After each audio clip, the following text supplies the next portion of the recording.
Under the bold and visionary leadership of the Honorable Prime Minister Shri Narendra Modi ji, India has already taken tremendous actions and initiatives to tackle the global collective action problem of climate change, including inter alia, setting up of International Solar Alliance, Coalition for Disaster Resilient Infrastructure, raising the domestic renewable energy target to 450 gigawatt by 2030, and continuing efforts to decouple its emissions from economic growth.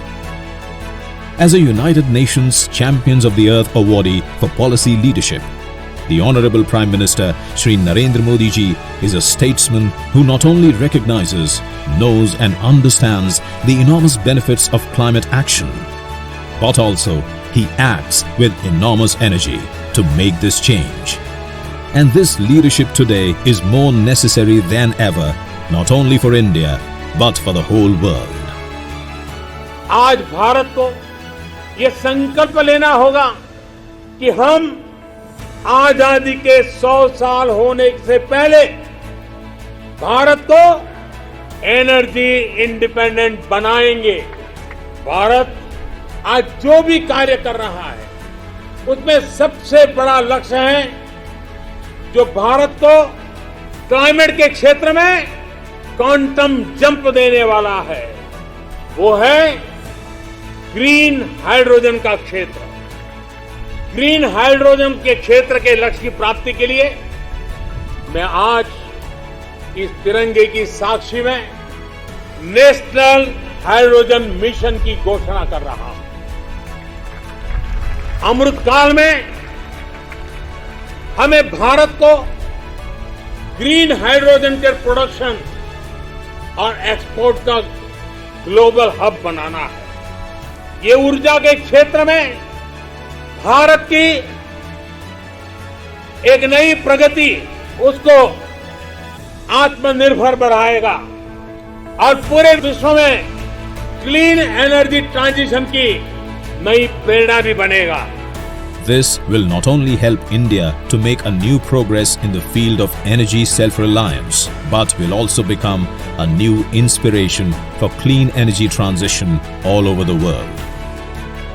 The International Climate Summit 2021, powering India's hydrogen ecosystem, is a progressive step to achieve the objective set by the Honorable Prime Minister to make India a global hub for green hydrogen production and export. Conceived by Dr. J.P. Gupta, Chairman EAC Industry, Ministry of Environment, Forest and Climate Change, Government of India, ICS 2021 is an initiative of the Environment Committee of PhD Chamber of Commerce and Industry. As a precursor to the COP26 scheduled during November 2021 at Glasgow, the International Summit is bringing together policymakers, regulators, Nobel laureates, industry titans, experts, scientists, and over 25,000 stakeholders from across the world to discussions on all related topics, propelling India as a key player in the global hydrogen economy. The summit agenda includes release of a special knowledge book titled Self-Reliant India, Harnessing the Power of Hydrogen by the Indo-Norwegian Alliance, the launch of the National Hydrogen Portal, recommendations on the formation of an International Hydrogen Alliance, similar to the International Solar Alliance, and the setting up of Centers of Excellence in select universities across India that will assist in capacity building through a strong knowledge base and R&D. Fostering global collaboration in establishing sustainable routes for production, storage, transportation, distribution of hydrogen. The summit would also provide a host of commercial opportunities, including securing joint venture, technology, supply chain, or international funding partners for production, storage, transportation and distribution of hydrogen. A catalytic moment presenting these next-generation clean energy opportunities, the summit is dedicated to achieving the Honorable Prime Minister's recently announced target of achieving 100% self-reliance in energy by 2047.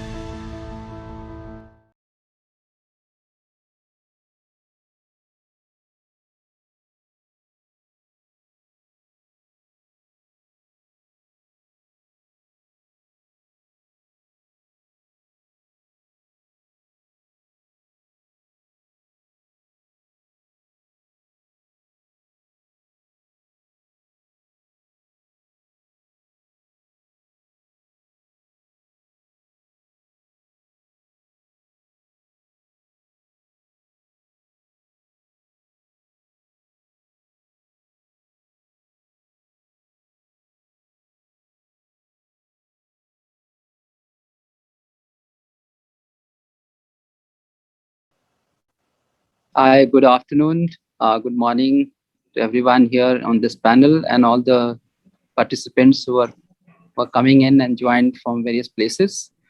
We are going to start this session called Ecology, Agriculture and Climate Change. We have very interesting set of speakers in this session, and I'm sure all of you are going to enjoy this. So without losing much of time, we will start with keynote address, which is going to be given by Professor Dr. Arthur, who is a well-known expert in this field. And we don't need to give introduction because all of that can be very easily Googled. With a limited time, it will be good to get into the subject itself.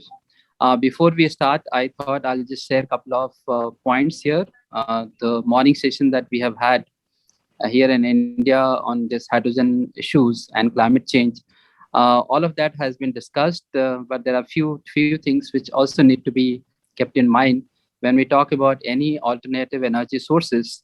Environmental issues are equally important, and particularly when we talk about green hydrogen, the renewables are going to play a big role.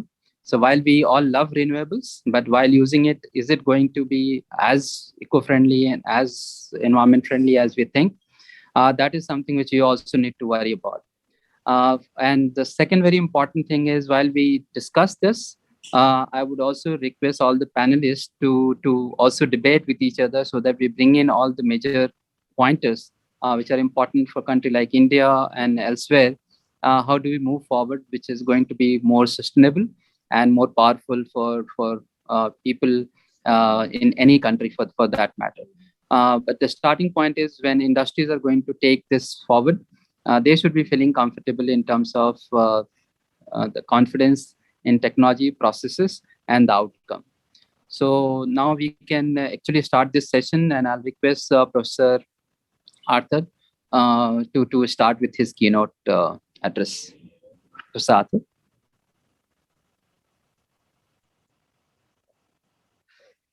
Yes, thank you for your introduction, and a good morning or good afternoon for everybody, because we are people from various places all over the world. So my presentation today is on agriculture and sustainable development.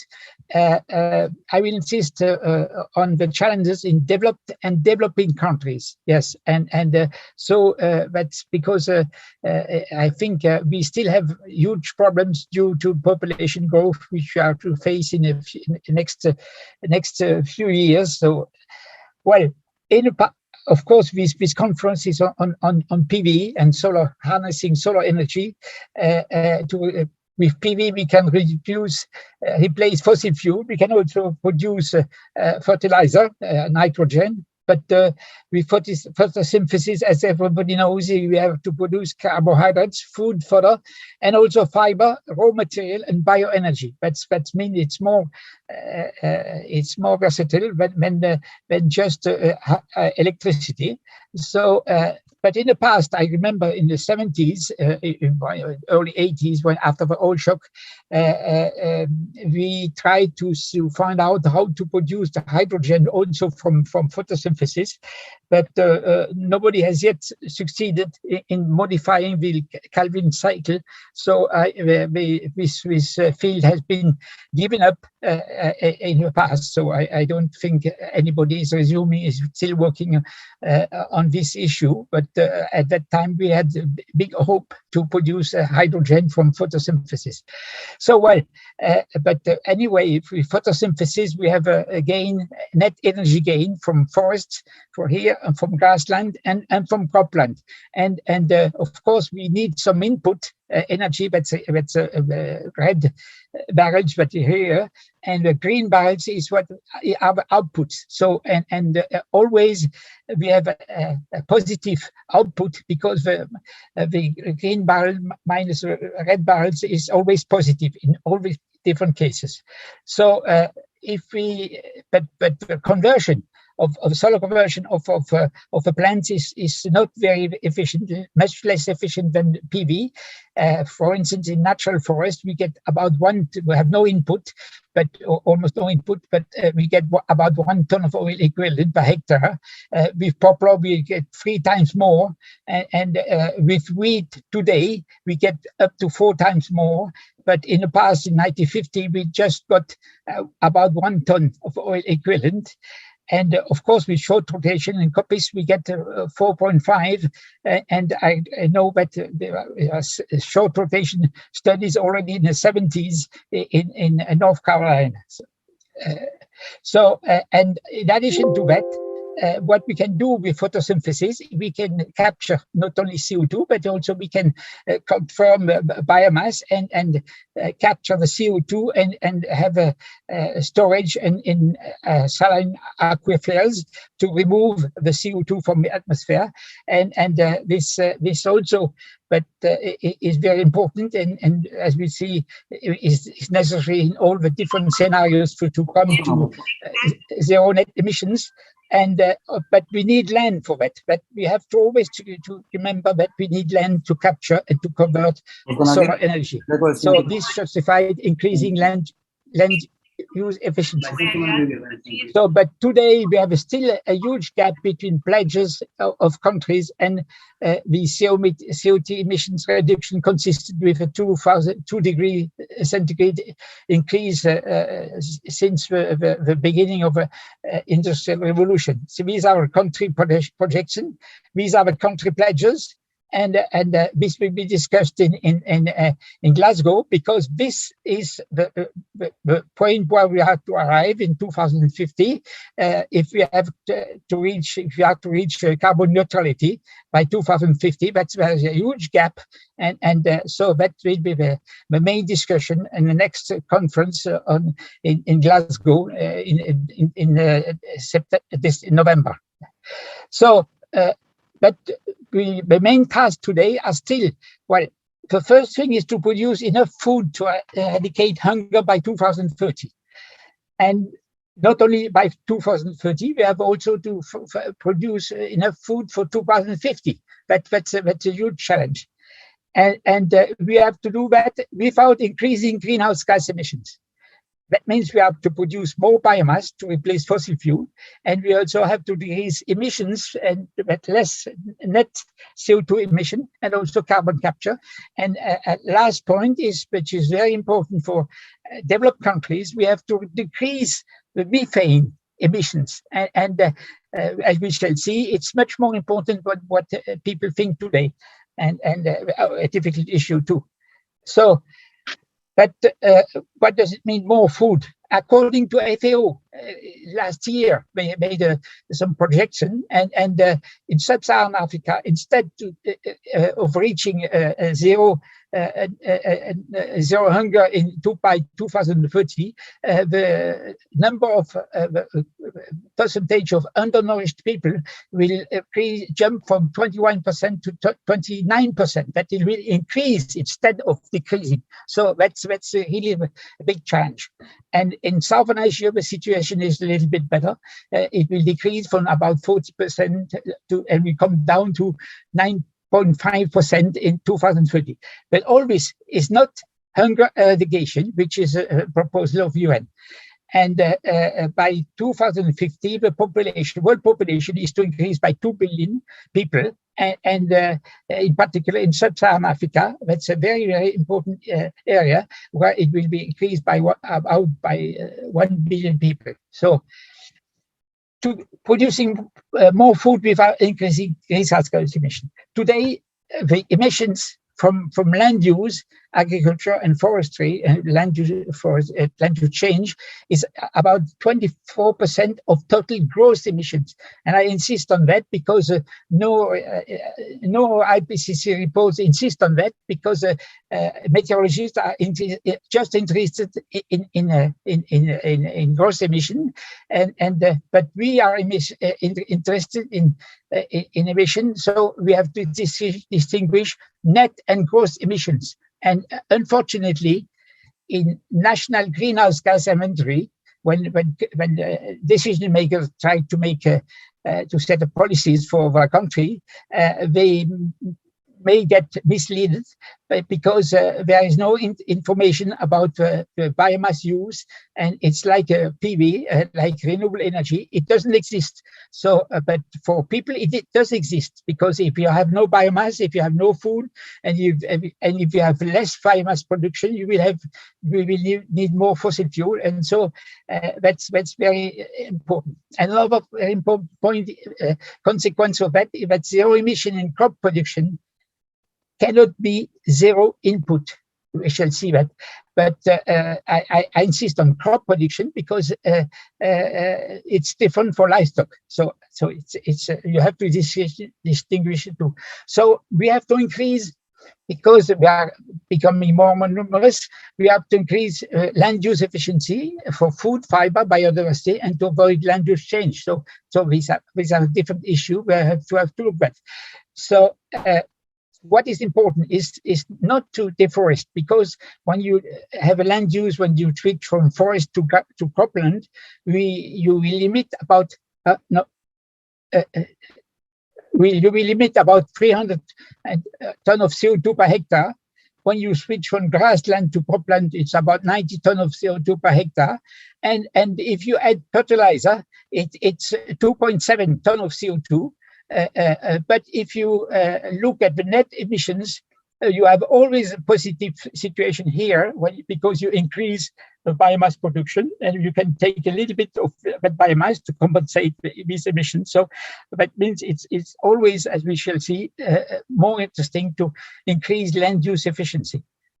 So, but the problem is when we compare here conventional farming versus low input organic farming, you see here very clearly that if you have conventional farming, it's much better than low input or organic farming, because you need more land. And as you need more land to produce the same amount of grain here, you need more land, but you have to deforest that area. That means not only you get rid of that carbon stock here, but you reduce the annual production of wood that you could have had here. So that means it's always better to have conventional farming, of course, efficient one, rather than low input or organic farming. Why do I insist on that? Because next week we are going to have in France the World Congress conference on organic farming, and there are still too many people who think that organic farming is a solution for climate change, and it's not. And I come back later on that. So this is a general picture when you want to have to decide to increase food production. For instance, you have a choice either by increasing the land use, and so that means deforest this part, or to increase the land use efficiency, that's the yield today, and without deforestation. So you keep a production here of wood, and you have no deforestation. So you can also have a mixture of these two extremes, but this is a general scenario that you should always have in mind when you look at land use and land use change. So what have you done since 1962, which is the beginning of a regular recording of yields in the world, and this we have gained a lot of. We have spared this land because the land for cereal production has remained about constant, but the production has increased. That we have spared that land, but that's true for everywhere except in sub-Saharan Africa. In sub-Saharan Africa, well, I'm switching. In sub-Saharan Africa, this increase has not taken place, and that's a big thing. And as I say, too many people think that organic farming is the solution, and I insist on that. That's in particular for developed countries, and while more and more people think that because when you emit less greenhouse gas emission per hectare, when you have low input, but they don't consider the whole production, and that's really a problem. And also other people think that we can get rid of nitrogen fertilizer industrial fertilizer. So, but that's not possible because about half of the population was even probably more today is still relying on the nitrogen, synthetic nitrogen production. So it's completely out of the scope to expect to be able to feed the population in the future just with organic farming. So, and for those people who don't care for food security and climate change mitigation, there is another issue. And today we have a congress in south of France, in Marseille, for World Conservation Organization, and they insist on wildlife. And so when you increase land use efficiency, it helps also to preserve biodiversity. And this is just a mail which I got yesterday evening, but I added here, but because people, I think, in my opinion, it is too much on increasing on preserving wildlife. Of course, it's important, but they neglect the fact that there are so many people who still need to have more food and to increase food security for the near future. So, well, that's a very. How can we increase the land use efficiency? We can get rid of fallow lands. That was in the past. We can increase yield per crops. We can increase intercropping. We have multiple cropping on the same land and making high yields by adequate irrigation. So I'm just having a look quickly on the different issues. So this is what happened in France. This is a fallow land that disappeared. This was a fallow land, and it has disappeared in early 19. But in Africa, it stayed up to recently, and this is a paper for fertilization in Kenya. With nitrogen fixing species, but the same is in Ivory Coast. So they try to improve the fallow land and to have some fixing, nitrogen fixing species, but this does not add phosphorus when you have phosphorus poor soil. So that's only one part of the solution. So if we look at the different yields of course, I just said that we have to increase yields to use land as efficiently as possible. These are the changes since 1960 in France. These are average changes for cereal production. And the important thing here is, well, of South Asia, these are yields. I must be insisted on that. I will must insist on that because in South Asia, they have several often double crops. That means that the real yield is twice as much. It's about here also. But in sub-Saharan Africa, the yields have stayed very low, like here, and so that means we have still since the 1950, the nitrogen input has increased both in the US and in Europe, like that. And of course, in Europe, we use too much, and we have decreased the amount per hectare after the second oil shock. So that you see it here, but now it's about the same on both sides of ocean, Atlantic Ocean, and this is just manure in US and Europe. So it has increased. And the yields have increased. This is a picture from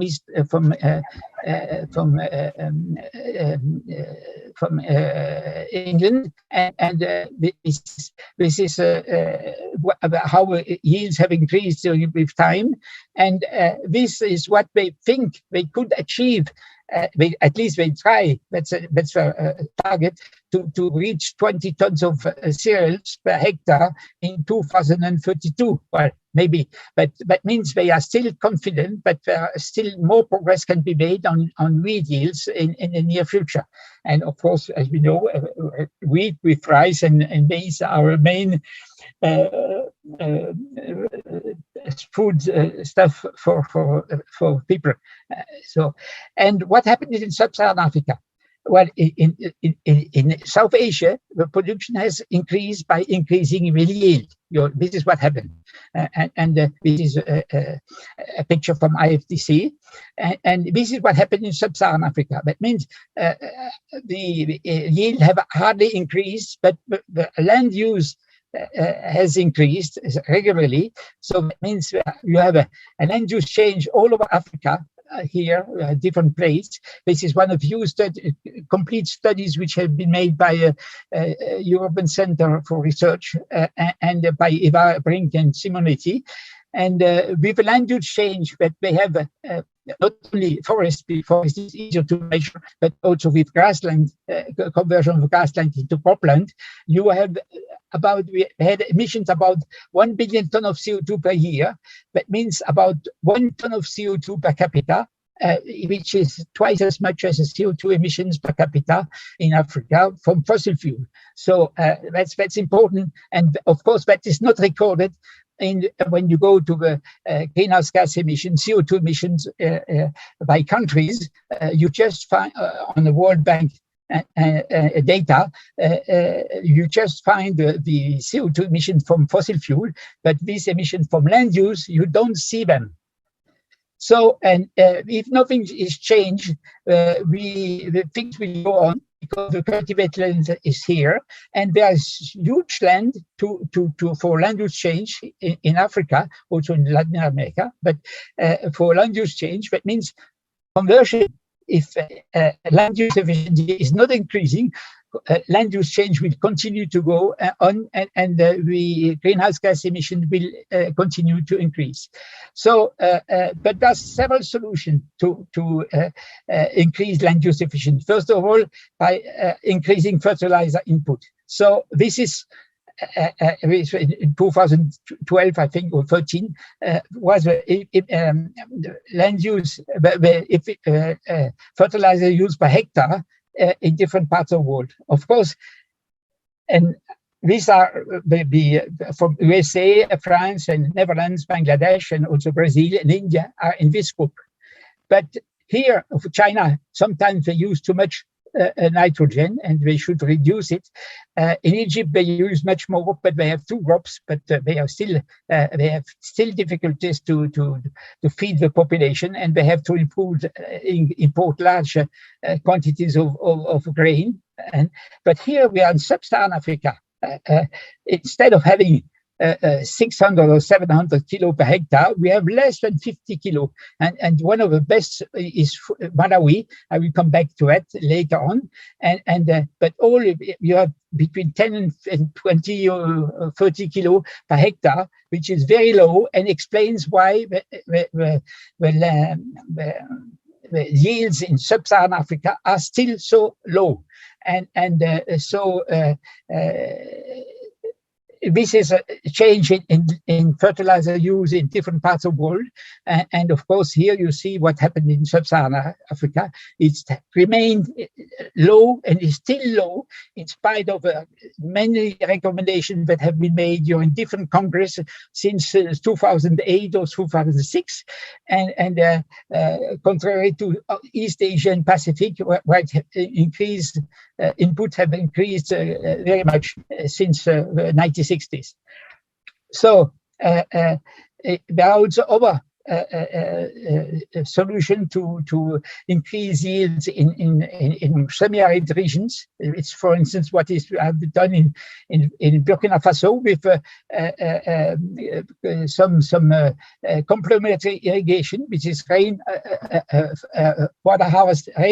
harvesting, and then you can distribute the water according to the need, and particularly when you have a long period without rainfall in the summer. It's very efficient, and if the climate becomes more and more erratic, this type of solution will be more and more needed we have also the zai, which is a small hole around the trees, but that's not sufficient. It increases a little bit the yields, but not sufficiently for in particular if there are long periods without rainfalls. So this is what we'll have. This is the average yield here of maize in Burkina Faso, in north of Burkina Faso. It's a 0.8 ton per hectare of grain of maize. This is just with fertilizer, and this is fertilizer and complementary irrigation. That means you can really more than double the production, or almost triple the production when you come from here to here. So this is an option that should be kept in mind and should be developed in sub-Saharan Africa in some areas. So in North Africa, we have also another solution to save water is to switch from conventional irrigation to drip irrigation, and this is a program in Morocco. I'm not insisting on that. It's all for this. You see, they expect to save 50% of water and also double yields of cane, and of course increase sugar production by having this drip irrigation, and that's important. You can also increase it by improved seed and fertilizer and intercropping. So this is one of my colleagues from Benin who made this experiment.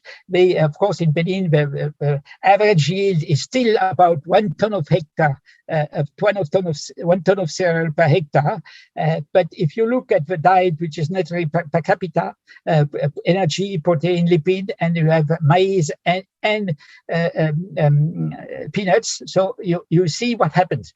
If per additional person, you need 0.21 hectare, that means deforestation, to feed the people without fertilizer and with peanut and maize. So, but if you have fertilizer, you need just 0.006 hectare to feed one person, and if you have intercropping, you have also reduced a little bit more. That means you save that land, you save that emissions, and also you save that energy, because you still are able to harvest wood here for cooking and for other purposes. And here even you have more wood that you can harvest. So this is an option which could be triple the yield in sub-Saharan Africa, and which would be applicable with some fertilizer, but it's not yet the case because average yield is very low.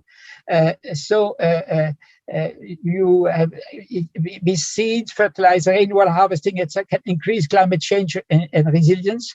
And this is what has been a study which has been done by IFRI. And when you don't look at the possibility of improving the yields in Africa, you come to that picture. That means all these red places, the yields will decrease. But actually, if you add fertilizer, if you use improved seeds and sometimes also some complementary irrigation, you can even sometimes in this rainfall have a yield gain in yield in sub-Saharan Africa and the Sahel. So that means it's very, very important to improve yields, and this is not very well known, and people say, well, so that's, you will see why, that's why the reason why we should change the policy in these countries. And this is Kofi Annan, and he claimed for a green revolution also in sub-Saharan Africa and over these developed countries, but this has not yet taken place. And so we know what we should do, but it doesn't happen because these countries have difficulties to subsidize the agricultural inputs. And so when you have emissions of countries with high incomes, who have in agriculture and the rest, and industry and energy, transportation, and so on.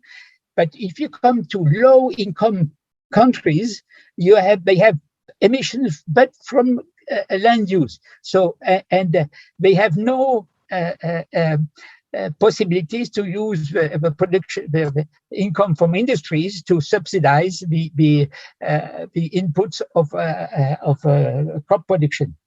So when you look at, this is one of our colleagues who made from Farm Foundation, they made a study and they looked at the subsidies from governments to in various countries of the world. So in high income countries, they about 12% of the value of agricultural production is given by the country and consumers, and for collective services. That means about 20% of the value of agricultural production is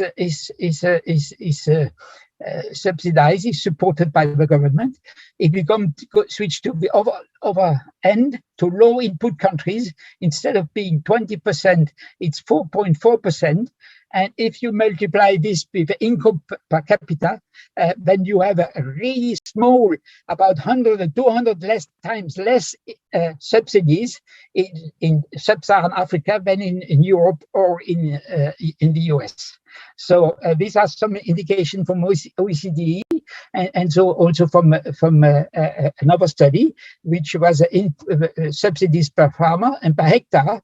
You know, in Japan it was very high, and of course in New Zealand you have a very low input per hectare, subsidies per hectare, and if you come to sub-Saharan Africa, there are no subsidies. So that's main reason why there is no use of fertilizer, and the situation will remain like that. There's one exception. That one exception is Malawi. They used, they had boucher for 50 kilo of fertilizer and improved seeds for poorest farmers, and they increased the production, and they reduced the need to request the help of the World Food Program. So that was a very big a change in 2012, 13, and 14. But today, surprisingly, the NGO like World Resource Institute think that 40 kilo, like in Malawi, is too much. So my question is, what do I think of input of developed countries? I mean, it's really strange to have this kind of attack. And we made a study in the past, and we could, by taking into account the emission from avoided land use change with fertilizer, we could have paid half of the input of that country for this 50 kilo of fertilizer and improved seeds. So if you look at here, what the percentage subsidies as a percentage of total government expenditure, there are two countries. Bangladesh, of course, yields have increased. They have high input, and Malawi. It's also an exception, because in other countries you see in Nigeria is 1.7, in Tanzania is 1.1, here in Rwanda is 1. So the average is less than 2%, and it was 17%. But the World Bank and the other international organizations say that this is too much, so they had to reduce the subsidies for crop production also in Malawi, contrary to what happens in India, where you are able to subsidize the crops, where you are able to control the exchanges, because you are with control on the customs. This is very difficult in sub-Saharan Africa. So if you cannot help the farmers to produce more, well, of course, the production will also get reduced. I made the calculation about with 10 tons of CO2, 10 euros, or it's about $10 per ton of CO2. About the CO2 would have divided the public cost by 2 in Malawi. And recently I made a calculation, and in a paper that I will indicate at the end, with €6 per ton of CO2 per hectare and per year, 30 years, that means €0.800. You can increase the yield from 2 tons to 4 tons per hectare, and then to avoid this land use change. So this is to be compared to the cost per ton of CO2 which is, for instance, for carbon capture and CCS, which today is between 15 and $100 per ton of CO2, and is also to be compared to other carbon taxes, like in France, and also in Sweden, where the carbon tax is about 130 euros per ton of CO2. So this is a very cheap option, but nobody is thinking on that.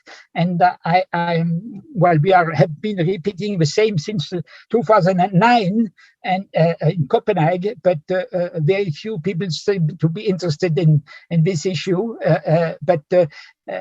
For instance, if you look at Europe, in 2050, Europe will have 8% of the world population, and Europe by itself, even if Europe becomes neutral, it will not solve the issue of climate change alone. So that's a very important message, probably the most important message that I have in my conference here, that we should help developing countries, in particular Sub-Saharan Africa, to increase their inputs, or various inputs, of course, fertilizer, also water harvesting and so on, and improved seeds.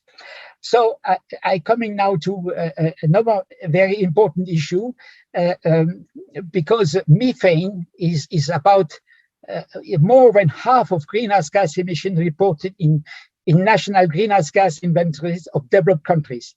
So that's important. But if this is calculated with a global warming potential for 100 years, and as I said at the very beginning, we are to reach zero net emission by 2050. That means we have to look at a global warming potential at a much shorter horizon, which is about twice as much. That means it's even more important than what you see in national greenhouse gas inventories. So I insist on that because, of course, the farmers don't want to reduce their production, and it's very important. And they find all excuses to just to stay with present situation.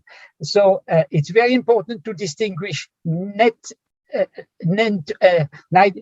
oxide emission and also methane emission from rice crops, which can be compensated by increasing yields.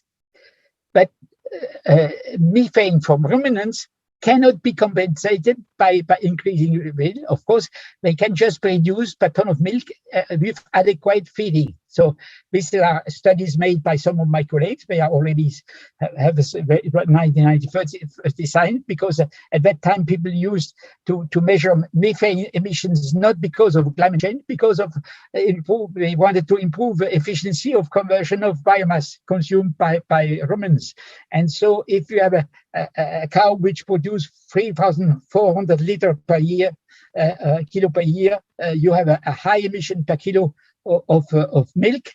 And if you have a much better production per cow, you have, of course, total emission are higher, but per kilo of milk, they are much lower, not about half of it, here, when you have an efficient. So you have to feed animals adequately. That means, again, that you have to reduce, not only to reduce animal to reduce N2 emissions, but you have to also to feed them properly. That means you have to produce biomass efficiently and in sufficient quantities.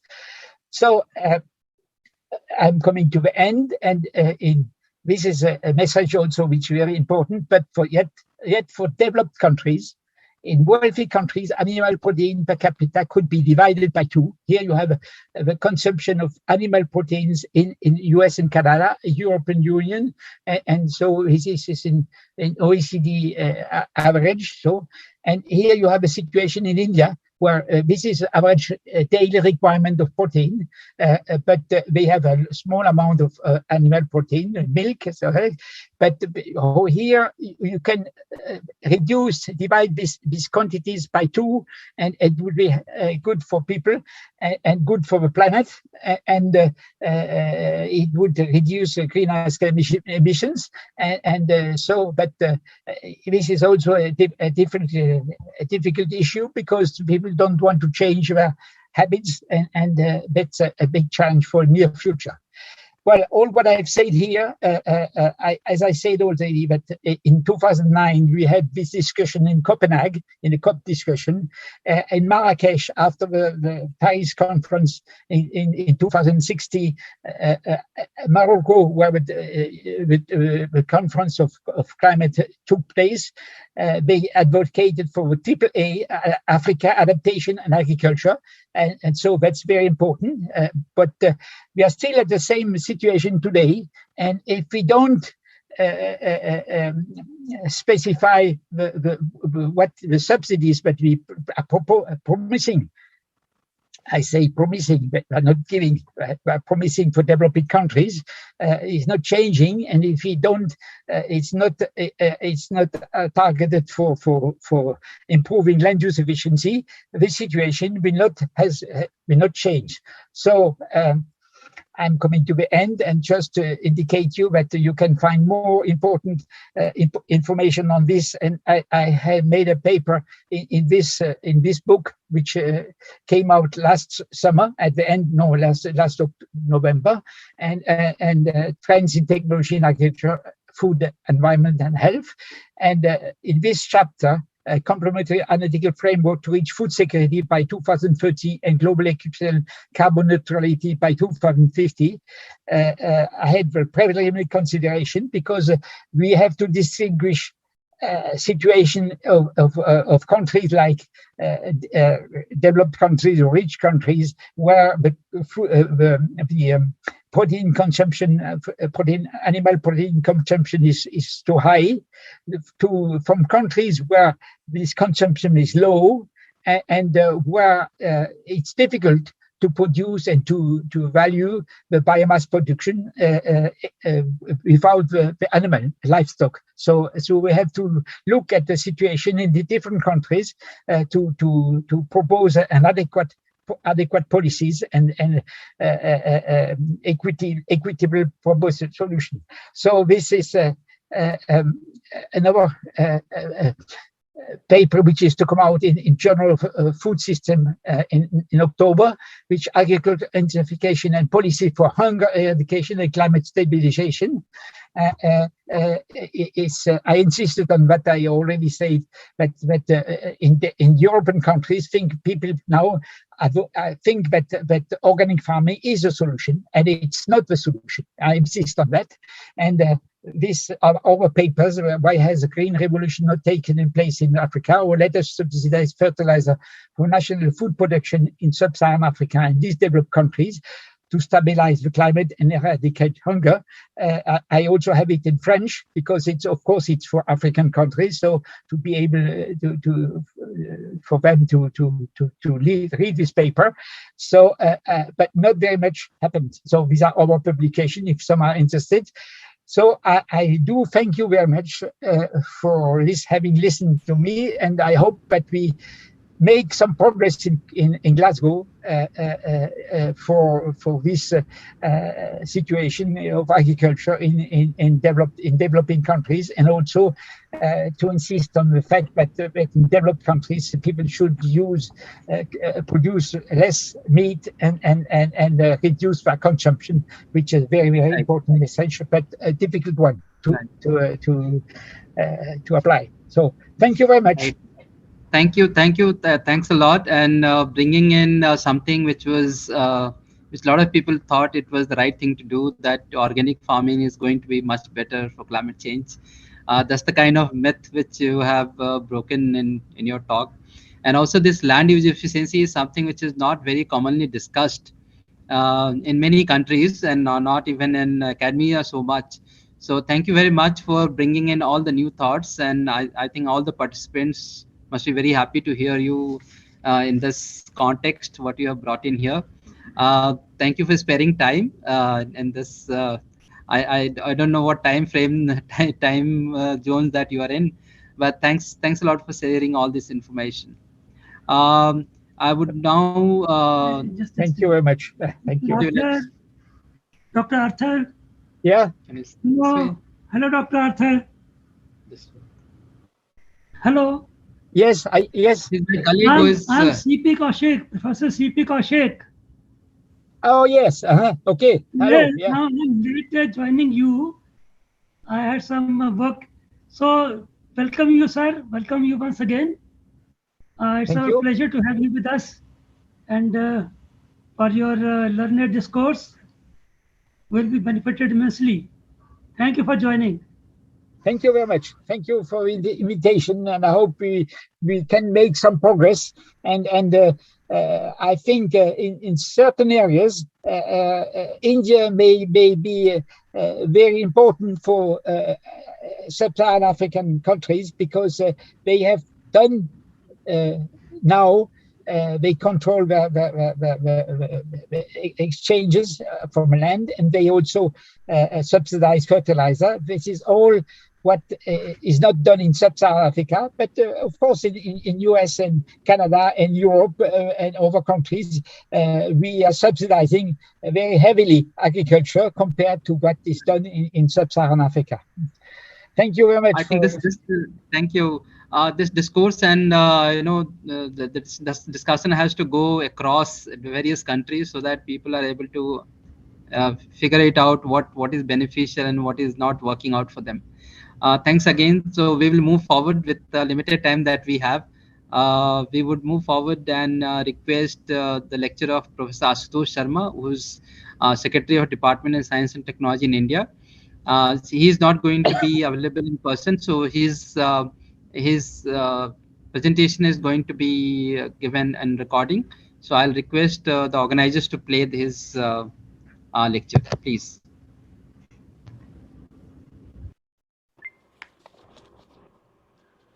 My greetings to all the participants in this session on ecology, agriculture, and climate change mitigation. There have been several key messages from IPCC Working Group 1 report. Let us review them very quickly in the context of India. Certainly, India is faced with the challenges of sustaining rapid economic progress while dealing with the global threat of climate change.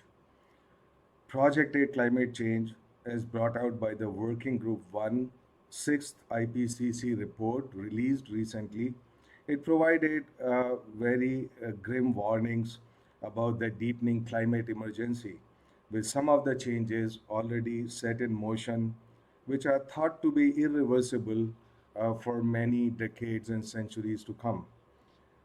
Averaged over the next 20 years, global temperature is expected to reach or exceed 1.5 degrees Celsius of warming, limited, limiting global warming to close to 1.5 degrees Celsius or even 2 degrees Celsius above pre-industrial levels will be beyond reach in the next 2 decades without immediate, rapid, and large-scale reductions in greenhouse gas emissions. The 1.5 degrees Celsius threshold is a critical global target because beyond this level, so-called tipping points become more likely. Tipping points refer to an irreversible change in the climate system, locking in further global heating. At 2 degrees Celsius of global warming, heat extremes often reach critical tolerance thresholds for agriculture and for health and for all manners of growth. The IPCC report says climate change is bringing different changes in different regions, and all will increase with further global heating. The changes include more intense rainfall and associated flooding, more intense drought in many regions, coastal areas to see continued sea level rise, throughout the 21st century, the amplification of permafrost thawing, ocean acidification, among many others that we are well aware of. Now, let's look at India's progress on some of the fronts in climate change research. Whole lot of it has been supported by the Department of Science and Technology. Department of Science and Technology has been implementing two national missions on climate change as part of National Action Plan on Climate Change. These are National Mission for Sustaining the Himalayan Ecosystem. Himalayan ecosystem, of course, is very unique. It has global implications. It is really the third pole, if you would, in determining a whole lot of things that happen around climate, and not just in India but globally. Second mission is National Mission on Strategic Knowledge for Climate Change. These missions have done considerably well. DST started from scratch in 2010, but now have 200 projects supported, 15 centers of excellence, 30 major R&D programs, 14 network programs, which include nearly 100 projects, 6 task forces, 25 state climate change centers, etc. During last 6 years, as many as 2,000 research papers in high impact factor journals uh, relevant to climate change have been published. More than 100 new technologies have been developed, and nearly 50,000 people have been trained, and 1.5 lakh 150,000 people given exposure as part of these missions. Because, of course, the climate change is not only about technology, is equally about policies, and most importantly, about that information reaching the people, the stakeholders who would drive this agenda forward. More than 1,500 scientists and students are working in these mission projects. So basically, there is a process of training at every level, from the grassroots to cutting edge scientists and across the entire spectrum. Now, some of the key achievements in climate change mitigation coming out from the activities is that, of course, India is part of nationally determined contributions in UNFCCC in 2015, committed to reduce the emissions intensity of its GDP by 20 to 25% by 2020 and 33 to 35% by 2030 from 2005 levels. We achieved reduction in emission intensity of our GDP by 21% between 2005 and 2014. Similarly, we targeted to achieve about 40% cumulative electric power installed capacity from non-fossil fuel based energy sources by 2030. We already have renewable energy share that account for nearly 38% of the total installed power capacity. India is the fourth largest wind power producer in the world. Our wind power capacity is 38.8 gigawatts. The government targeted to install 20 gigawatts of solar power by 2022, of which we achieved much ahead of time by 2018 itself. India has set a new target of 175 gigawatts of solar power by 2022 and 450 gigawatts by 2030. Uh, as far as the climate change impact on India is concerned, what are the challenges and way forward? The projected changes in climate may have serious implications for India in terms of increase in extreme events like heat waves, cyclones, heavy rainfall, sea level rise, floods and droughts. The country is likely to face a conflict of leading a proactive climate action which conform to less than 2 degrees Celsius rise by the end of century, yet getting impacted severely due to large population density and poverty, and some of its region and population having weak capacity to adapt to changing climate.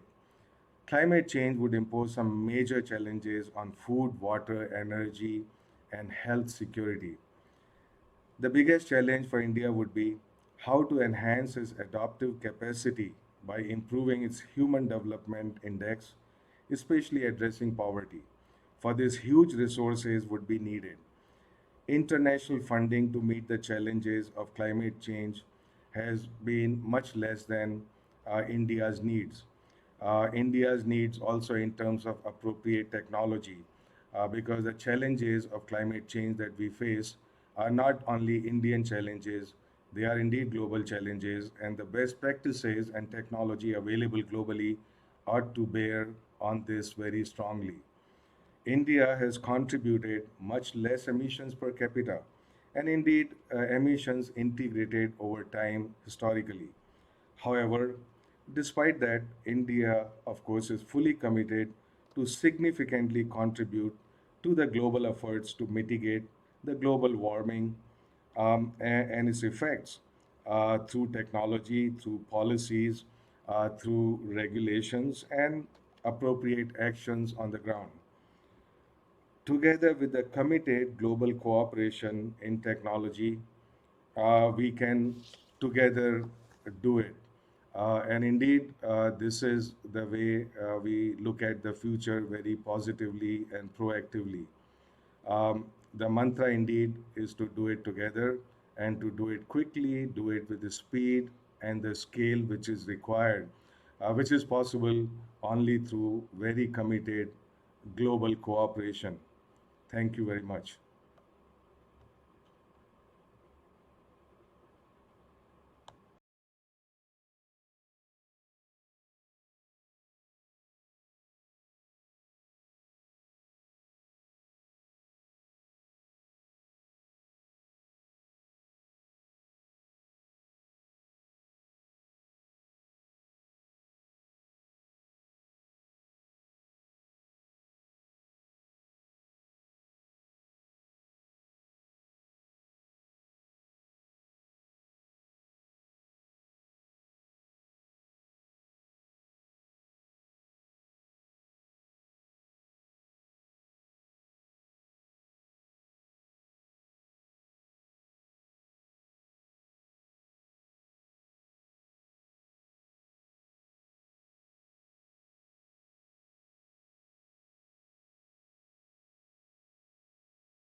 sprayers which will be available the day after the harvest happens. And so in a really organized way, we will be able to cover 500,000 acres on a pilot basis this year and hopefully successfully transition them from not burning to decomposing.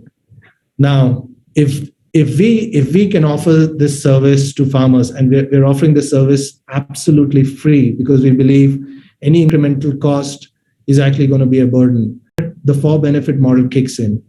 By offering this service for free, we should be able to unlock greater value in the value chain further down. And this is where we are also transitioning thousands of these farmers to AWD and DSR practices, which will actually help with further reduction of GHG, lower usage of water, and actually help build a brand new label of sustainably grown crops. And like Dr. Arthur said, not organic, but sustainably grown. And this is the key transition that we are going to put into motion at scale, where we are integrating a digital platform, widespread farm mechanization, a biosolution, all into one practice with the right guidance, the right agronomy practices in the hands of farmer who will be able to book this spray service, who are already booking these spray services by the swipe of a button on their app. This is the new world of agtech that we believe can help transform and drive adoption. And when integrated with the right opportunities and the right ground force, this is absolutely going to be a reality. We've also introduced for the first time, because at the heart of this change is people. For the first time, we've actually introduced the gig economy in the rural sector in India, where we are actually empowering, training local recruits from local villages to actually go back and educate and onboard farmers onto these digital platforms and to make them understand how this behavior shift can actually be really beneficial to them and the environment. And we've had an overwhelming response. These models across India and to other geographies, including sub-Saharan Africa, because when we apply the right incentives with the right opportunities and the right educational access to people, change is imminent. Thank you.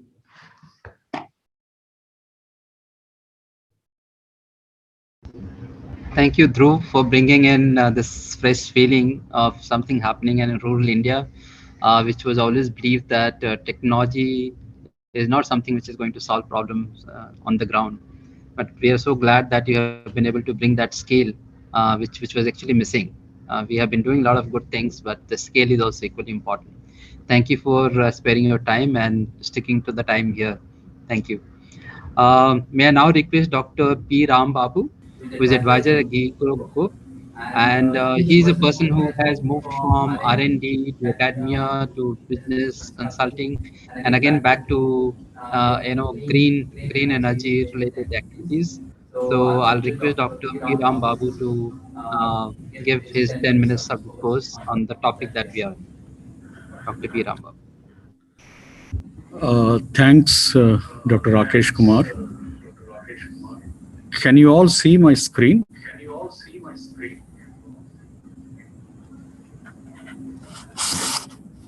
Can you see the screen? No.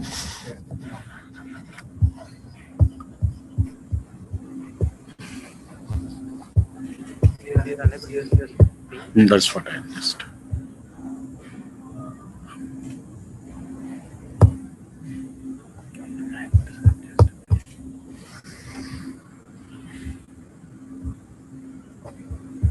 Yes.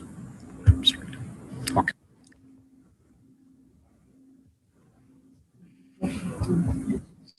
Yeah. Thank you. My video is not on, and I'm sure that you will not miss much. Most of the time, you need to see the screen that I am sharing. I am Ram Babu, and I am from Greenco.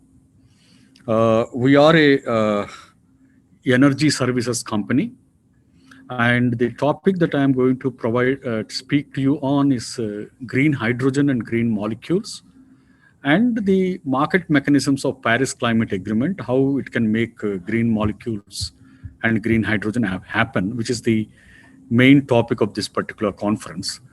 Of course, it's a great to be on a panel with distinguished panelists, and they covered wide variety of subjects actually, mostly the agriculture, which is not been in the mainstream conversations of the climate mitigation.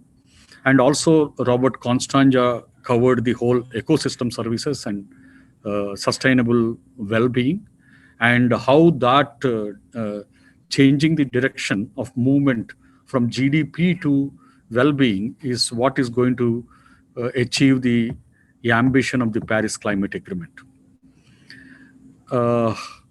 And we at Greenco, we are a company founded to provide affordable and reliable energy solutions to India.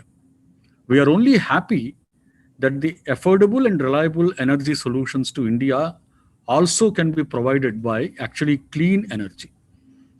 So we are about already something like 13 years old in India, and we have 7.3 gigawatt of solar, hydro, and wind assets all across the country.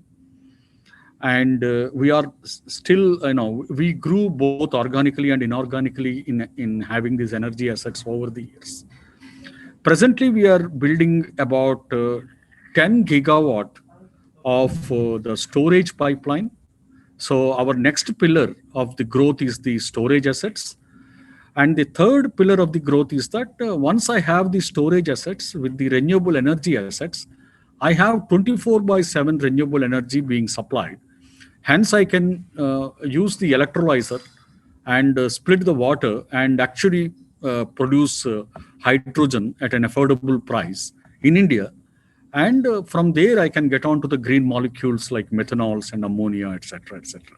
So we have three pillars in the business: energy asset pillar, which is very well built as a business; storage assets we are building today; and the green molecules we are again building today.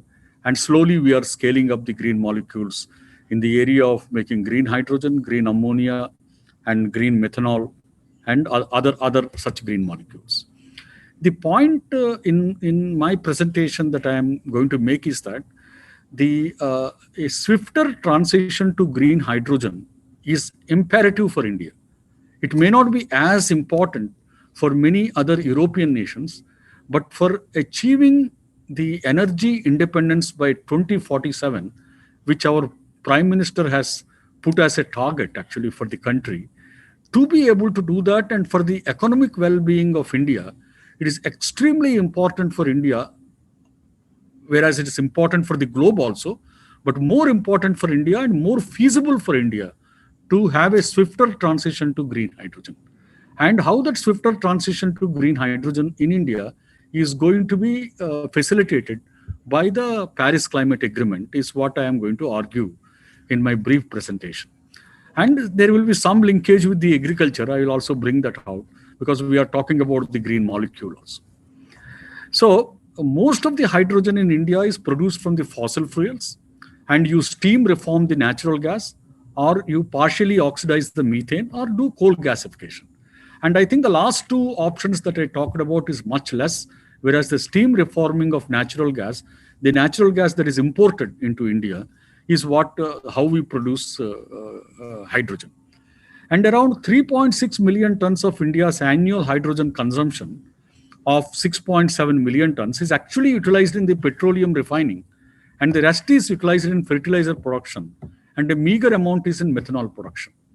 So most of the natural gas that gets imported actually gets into making hydrogen, and most of the hydrogen that gets produced, or significant portion of the hydrogen that gets produced, actually gets into petroleum refining, and significant amount into the fertilizer production. And the cost of hydrogen production through SMR or the ATR process in India is something like 120 to 180 per kg. And this is higher by about 100% in comparison to some regions across the globe where the natural gas is easily available. So for us, hydrogen from natural gas is much more expensive than it is for the Europe. Hence, when I want to think about a green hydrogen, which is much more expensive, Of course, it comes to around $4 per kg, whereas the SMR process of a natural gas gets you there within something like $2.5 per kg. Hence, green hydrogen is expensive, but the ease of transition to green hydrogen, as you can see, is much easier and much beneficial for India than for many other countries and regions in the world. It could be Middle East, it could be Norway, it could be many other countries where natural gas is easily. So for our energy independence, okay, it is a natural gas, and from natural gas, the hydrogen, okay, is the first thing that has to go. So in addition to that, the economic benefits that are going to be delivered by either a green or a blue hydrogen, which is by natural gas or coal gasification, is much lesser to Indian economy than compared to the green hydrogen. Because most of the value gets generated outside, and we import that value in, and we simply turn that into, it's as good as hydrogen buying. SMR doesn't create much of value inside the country. So most of the hydrogen consumption or hydrogen use that we are doing in the country, whether it is in the petroleum refining or in the fertilizer making, okay, most of it actually helps the economies outside, and it is a cost to us. Whereas by shift to the green hydrogen, okay, we are actually going to make the much of the value stay within the country. So the point that we are trying to make is that the earlier transition to green hydrogen is advantageous to India. It is much more advantageous than any other country.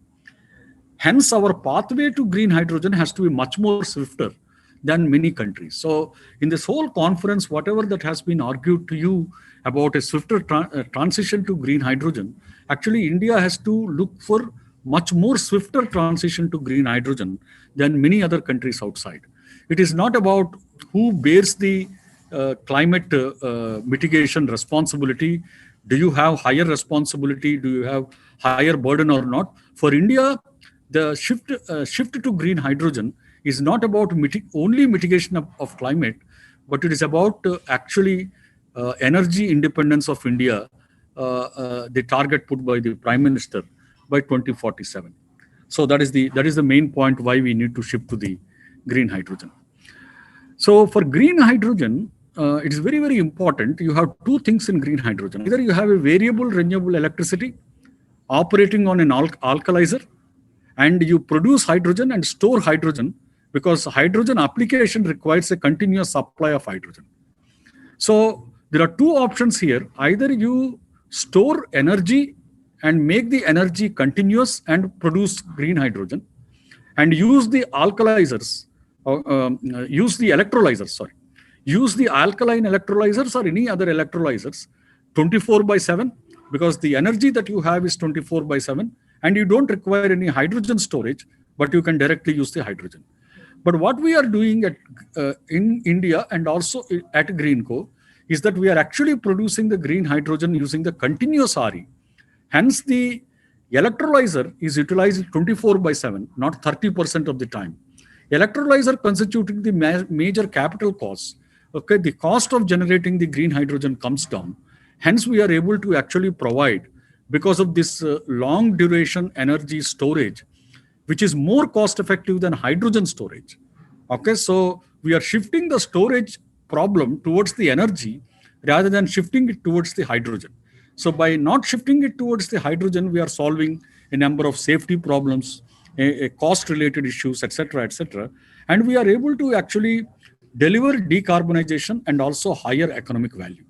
So in Greenco, due to the storage assets that we have, we are able to turn the variable renewable energy into a firm renewable energy, hence continuous renewable energy. Hence, we are able to use the electrolyzers 24/7.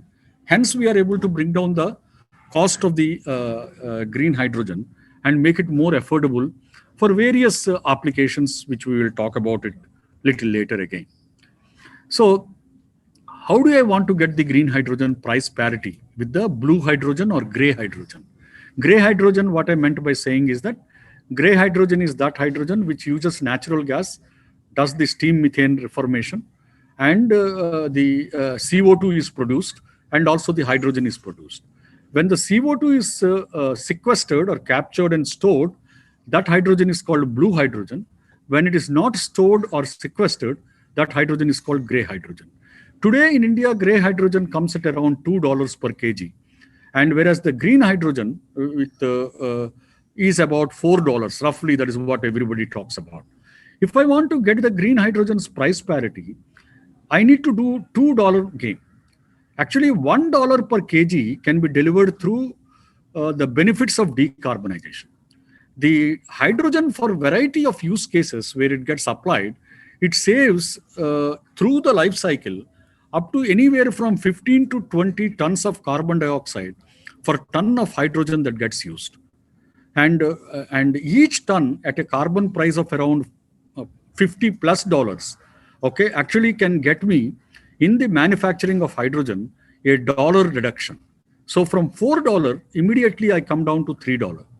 And next dollar per kg, if the Indian government can bring in policies that assure a price, long-term price and a long-term volumes, I think the investors and the manufacturers will be able to innovate and work on the costs and bring down another dollar advantage. So $1 + $1 advantage, immediately we become competitive with the gray hydrogen, which is produced out of the NG. And if the green hydrogen replaces the gray hydrogen produced out of the natural gas that is imported, immediately we can cut down on import of the natural gas. And by 1 decade, just as Mr. Ambani talked in the morning, okay, within 1 decade by 2030, we most probably will be able to stop significant amount of imports of the natural gas into the country and achieve a kind of energy independence. So here only I wanted to talk about the Paris Climate Agreement. As you all know, the Paris Climate Agreement, number one, okay, it has already given nationally determined commitments to each country, and the countries can cooperate and work together, okay, to meet these nationally determined commitments, NDCs, through cooperative mechanisms, okay, enunciated under Article 6.2. And Article 6.4 has market mechanisms using which this can be done. So if the India can very nicely use, unlike in the past CDM, where many countries like India did not have any obligation, this time actually country has an obligation. So country cannot transfer low-hanging fruits for other countries to meet their NDCs, but country should actually keep with itself the low-hanging fruits and only transfer those credits generated about very expensive projects, very big moves like, green hydrogen move or storage moves or something like that. Only those ones where there is a price parity is not yet achieved and it is expensive to do that, get there to the price parity. Such projects need to be approved under the Paris Climate Agreement, Article 6.2 and 6.4. If such a thing is done, immediately the green hydrogen in India becomes, we will achieve likely to achieve a parity with the gray hydrogen in India. And then we can really stop the import of the NG. And at the same time, we are almost getting nearer to the net zero goal of which is the Paris Climate Agreement's ambition to limit the global warming to 1.5 degrees centigrade.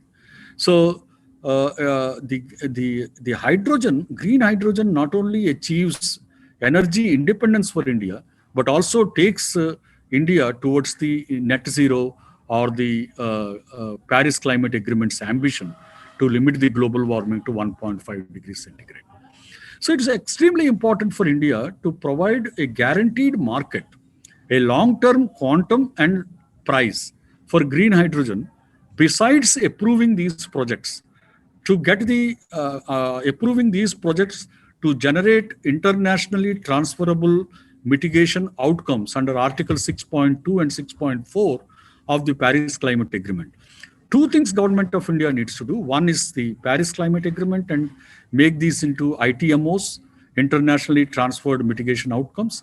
And second thing is that for the green hydrogen, they will have to specify certain areas, specify certain price and quantum, and sign a long-term contracts with some of the generators or manufacturers of green hydrogen, so that the $4 price barrier or price parity to $2 can happen, and the green hydrogen will become an important lever for achieving the energy independence by 2047. We have at Greenco, we have already creating a significant amount of storage assets across India. You can see, and we are talking about gigawatt scales. Nowhere they are smaller. We are creating almost 7 of them, totaling to something like a 10 gigawatt of storage assets. And this 10 gigawatt of storage assets can actually support another 30, 40 gigawatt of renewable energy and make the renewable energy firm energy.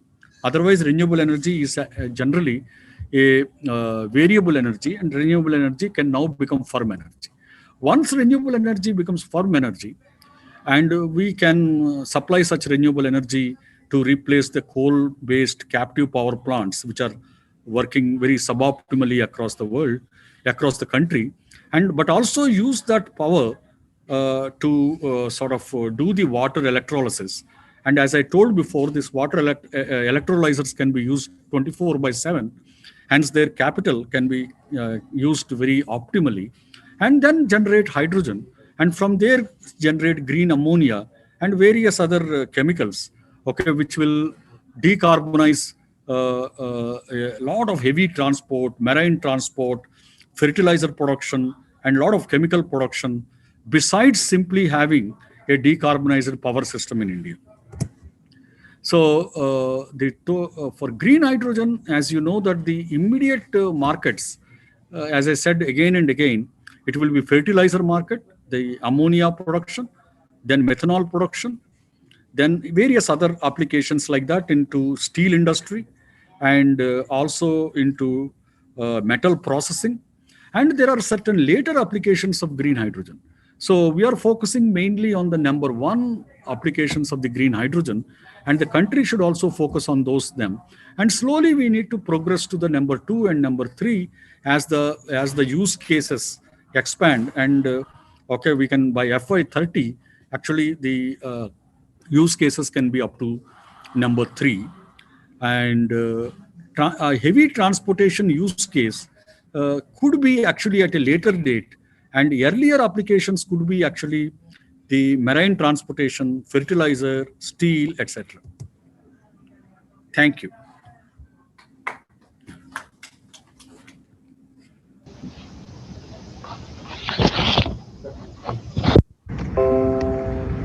Thank you, Dr. Ram Babu, for really very, very comprehensive presentation in terms of what India should be doing and Indian industry, which is into this field doing. May I now request all the panelists to ask questions to each other. We can't get the audience to ask at this stage because they are being streamed live separately. If there are any issues which we think we should be raising it within the panelists, it will be very, very exciting for us for another 5 minutes, and then we'll close this session. So the forum is open to all the panelists.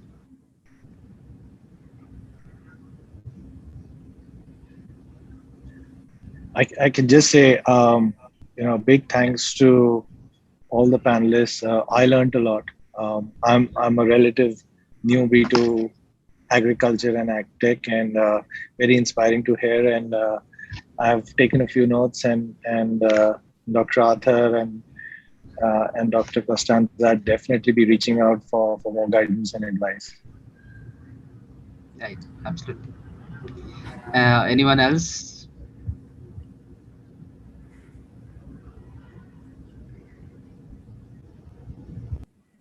You're on mute, Dr. Arthur.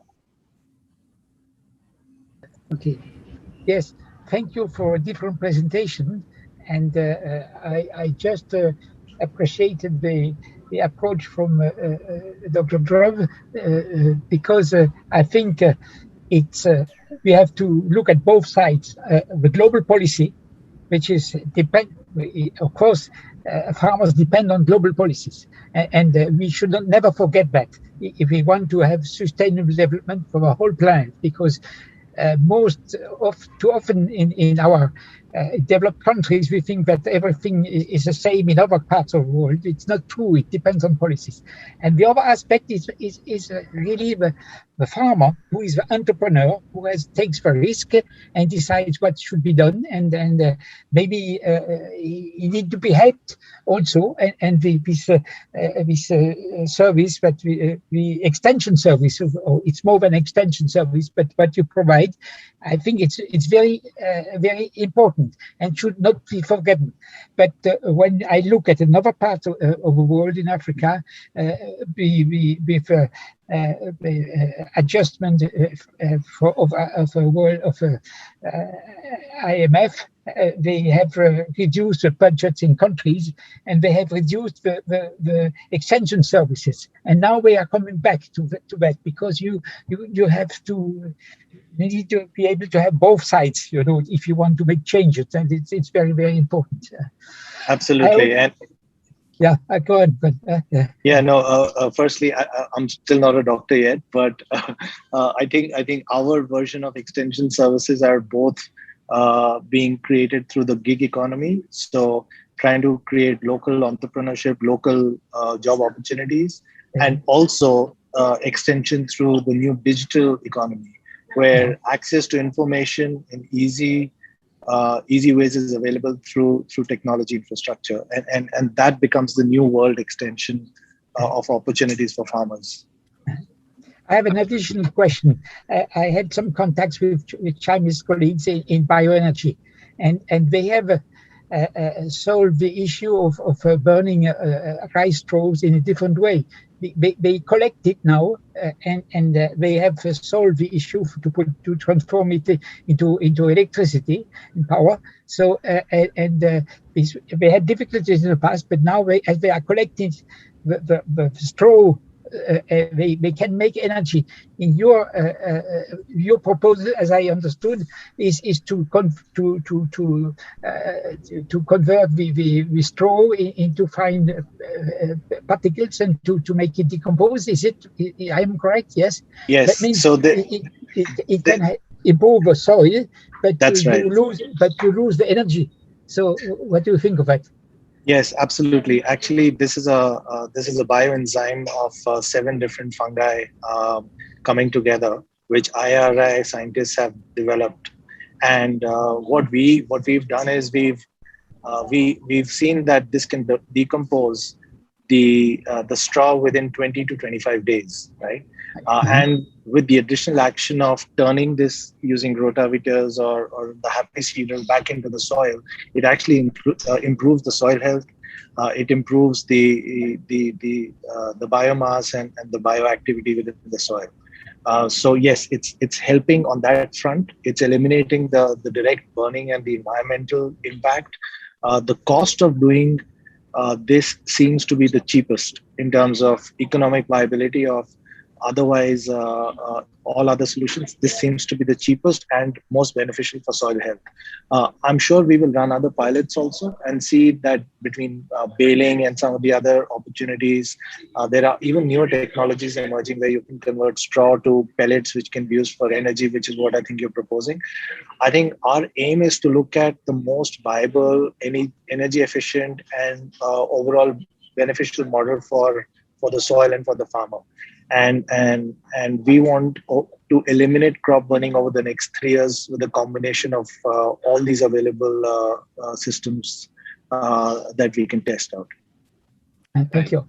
I have a question to the various presenters and thought leaders on the agriculture and climate. One is that how far the conversation in the agriculture is addressing not the emission reduction, but actually the net zero. The conversation when it is net zero is in industrial level is entirely different from, there are some things that I cannot do in the net zero world. And there are some things that I can do in the net zero world. So whereas if it were a simple emission reduction kind of a pathway, there are many things that were possible, there are many things that are good, are not in a net zero pathway. The second thing that I wanted to ask for the agriculture is that we keep hearing about a number of carbon sequestration solutions, soil sequestration solutions. So are they to the scale? For example, if anybody wants to sequester carbon dioxide from a industrial level sequestration, and he wants to apply that on the land, is the carbon sequestration at that level is economically feasible, and what is the status there? It's to all actually in the panel. Um, I can give a very quick view on this. We are very deeply focused on building carbon sequestration models through agriculture. So this year, for the paddy belt that we have undertaken, we are going to actually start seeing how we can drive additionality for soil organic carbon by some of the practices. I think if we talk about net zero, there are, the problem of creating a reliable carbon sink over a sustained period is very cumbersome, and I don't believe that we have actually cracked it at that level that we can scale those processes, because it still requires every project to be registered. It still requires very deep protocols and acre by acre understanding of how this is going to happen. So purely from a practical standpoint, I think the pace at which this is moving versus the pace at which we need to get to net zero, they're out of sync completely, right? We are coming at it from a very different idea at this point. We are actually going to launch the idea of a net zero individual. And if every individual starts becoming net zero and starts calculating their green score, then it is entirely possible to disconnect corporates to the activity at the farm and integrate this back into individual business processes. Then I think acceleration of what has to happen at the farm can happen much more easily. True. So very rightly said, that's the ultimate goal then when we individually start doing it. But from the point of view of the emissions which are coming from the industry and getting used in agriculture is something which is still to be solved at a scale. And I think that's where we are. And it's actually a good challenge for all of us and people like you as well. How do we do it? So we'll stop here because we have some other sessions also going on. We have Mr. Kaushik from PHDCCI to ask questions. This question is to Mr. Babu.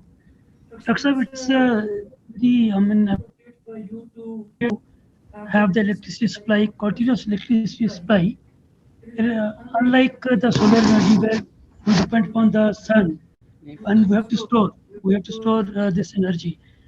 But in due course of time of your operations, there must be some breakdowns of your system, electrolysis. So how do you see manage to supply electricity continuously? There could be two options. Number one, you operate your processes at not full capacity, or number two, you have to have a parallel setup to replace those which are down, the systems which are down. So how do you manage this continuous supply in case of any breakdown? No, that is like any other part of the industry. You need to have a backups, and if in a given series or electrolyzers in series, or in parallel, if some of them fail, you should always have some things to compensate for it or a backup for that. So that challenge will always be there. But the electrolysis is the main costly process. So if you have to have backups of that scale, will it not be very, it will not be that economical? No, normally what happens is that you have something like, 201 megawatt. For example, we were looking at some solution in India itself, something like 101 megawatt electrolyzers. So instead of putting 101 megawatt electrolyzers in parallel, I would put possibly 105 mega electrolyzers in parallel. So if any of them fail, I have that 5% backup already built into the whole system. So that is how normally these industrial systems operate.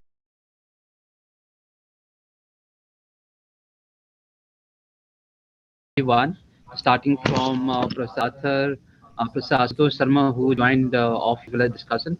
Look forward to again connecting with you all separately. Thanks for being part of PHDCCI event on International Climate Summit. And I cannot thank on behalf of them. And he's sitting next to me. He was the one who was organizing this session, but I wanted to be the face Mukhota of this session. No, you are So thank you very much, and we look forward to again connecting with all of you. Thank you. Thank you. What happened Thank you. next Thank person? you. Thank you so much.